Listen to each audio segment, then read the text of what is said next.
Assalamualaikum warahmatullahi wabarakatuh. Selamat berjumpa anak-anak pada sesi yang kedua.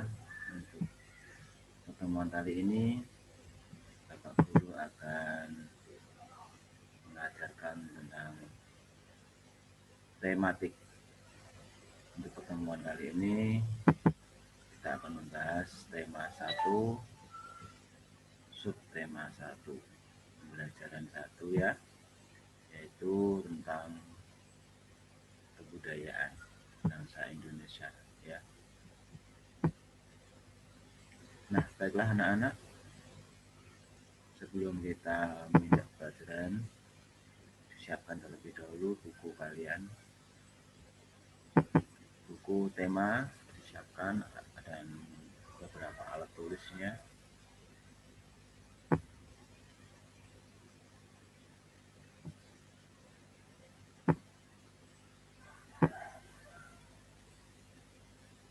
Sudah anak-anak ya.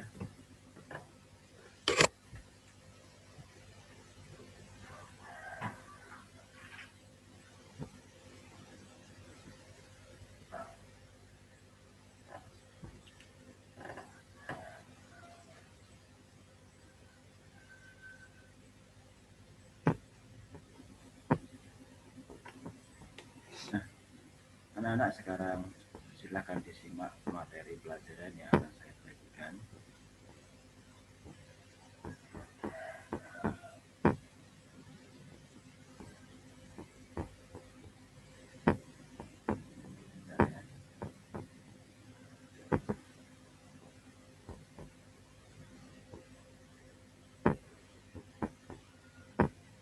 Untuk materi kali ini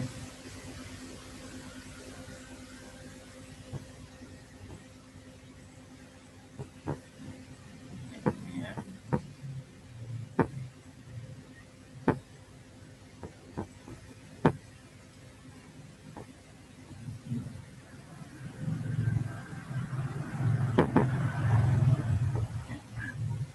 Ini adalah materi subtema 1, pembelajaran 1, yaitu keberagaman budaya bangsaku ya. Di sini kita akan mengetahui berbagai macam budaya yang dimiliki oleh bangsa Indonesia yang sangat beragam, yang memiliki kekayaan yang sangat banyak tentang kebudayaan dari Sabang sampai Merauke. Ya. Untuk pertemuan kali ini kita nanti akan mengetahui banyak hal, apa saja yang ada di Indonesia, kekayaan-kekayaan yang dimiliki oleh bangsa Indonesia dan menjadikan kita bangga menjadi warga negara Indonesia ya. Baiklah anak-anak, tahukah kamu bahwa Indonesia terdiri atas pulau, suku, bangsa, tarian, rumah adat, serta agama? Apa kalian tahu?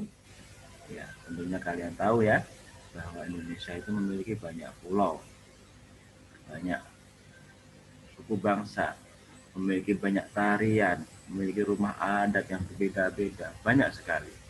Kemudian ada agama.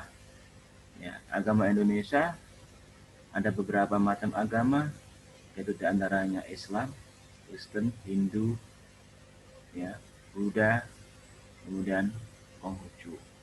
Semua itu dalam satu keragaman yang hidup yang harmonis, tidak ada suatu permasalahan.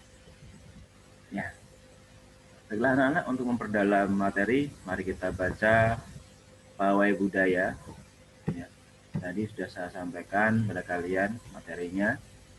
Pawai Budaya, Pawai Budaya, nanti kalian baca sendiri ya. Kalian baca.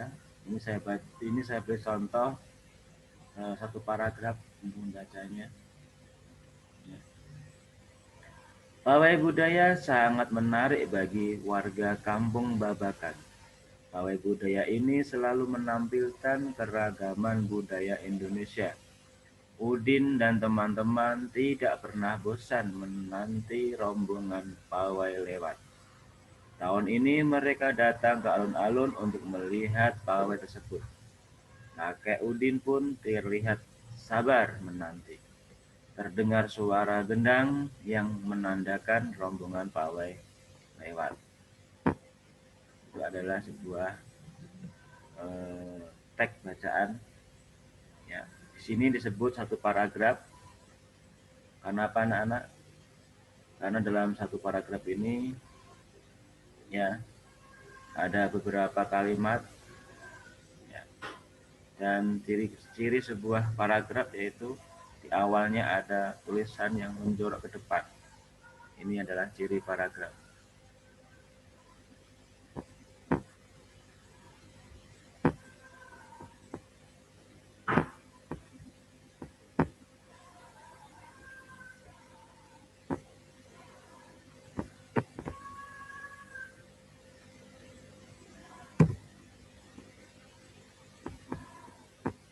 Ya.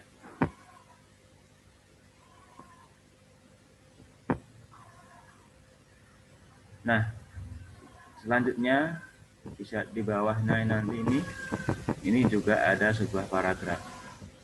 Ini disebut paragraf kedua. Kemudian di bawahnya lagi ada juga paragraf. Ini disebut paragraf ketiga. Kemudian di bawahnya lagi ada sebuah paragraf. Ini adalah paragraf keempat. Ini adalah paragraf keempat. Kemudian di bawahnya lagi ada sebuah paragraf. Ini disebut dengan paragraf kelima. Nah, jadi dalam bacaan ini terdiri dari beberapa paragraf yang berjumlah ada 5 paragraf. Tentunya anak-anak sudah paham tentang paragraf. Ya. Nah, anak-anak, di dalam sebuah paragraf itu ada sebuah gagasan ya, yang disebut dengan gagasan pokok dan gagasan pendukung. Nah, ini sebuah gambaran ya, di mana di dalam sebuah paragraf itu ada gagasan pokok, ada gagasan pendukung. Apa itu gagasan pokok? Ya, kalian bisa tulis di sini nanti ya, ini di dalam buku kalian sudah ada. Ya, setiap paragraf memiliki gagasan pokok. Ini bisa kamu tulis ya, penting sekali. Setiap paragraf memiliki gagasan pokok yang didukung oleh gagasan pendukung. Gagasan pokok adalah ide utama yang dibahas dalam suatu bacaan. Jadi gagasan pokok adalah ide utama yang dibahas dalam suatu bacaan. Dapat berupa kalimat inti atau berupa pokok paragraf. Gagasan pendukung adalah uraian atau tambahan informasi untuk gagasan pokok. Baiklah anak-anak, sekarang kita kembali ke sebuah bacaan. Kita dalam satu paragraf ini kita bisa mengenali di mana gagasan pokok dan di mana gagasan pendukung. Nah, bagaimana caranya? Biasanya gagasan pokok itu berada di awal kalimat, di sini awal kalimat, atau biasanya berada di akhir kalimat atau di akhir paragraf, maaf ya, di akhir paragraf. Jadi gagasan pokok itu biasanya di awal paragraf, bisa juga berada di akhir paragraf. Nah, sekarang kita akan mengetahui gagasan pokok yang ada di paragraf pertama. Kita baca, pawai budaya sangat menarik bagi warga Kampung Babakan. Nah, ini ada sebuah gagasan pokok atau tidak? Pawai ini selalu menampilkan keragaman budaya Indonesia. Nah, karena ini informasi untuk kalimat yang kedua, ya, ini adalah kalimat mendukung. Ya. Pawai ini selalu menampilkan keragaman budaya Indonesia. Ini mendukung adanya gagasan pokok yang pertama. Pawai budaya sangat menarik bagi warga kampung Babakan. Nah, Udin dan teman-teman tidak pernah bosan menanti rombongan pawai lewat. Ini juga gagasan pendukung. Tahun ini mereka datang ke alun-alun untuk melihat pawai tersebut. Ini juga kalimat pendukung. Kakek Udin pun terlihat sabar menanti. Ini juga sebagai kalimat pendukung. Terdengar suara gendang yang menandakan rombongan pawai semakin dekat. Ini juga sebuah kalimat pendukung. Maka dapat dipastikan bahwa kalimat pokok atau gagasan pokok itu berada di awal paragraf. Ini sebuah gagasan berada di awal paragraf. Begitu anak-anak, ya.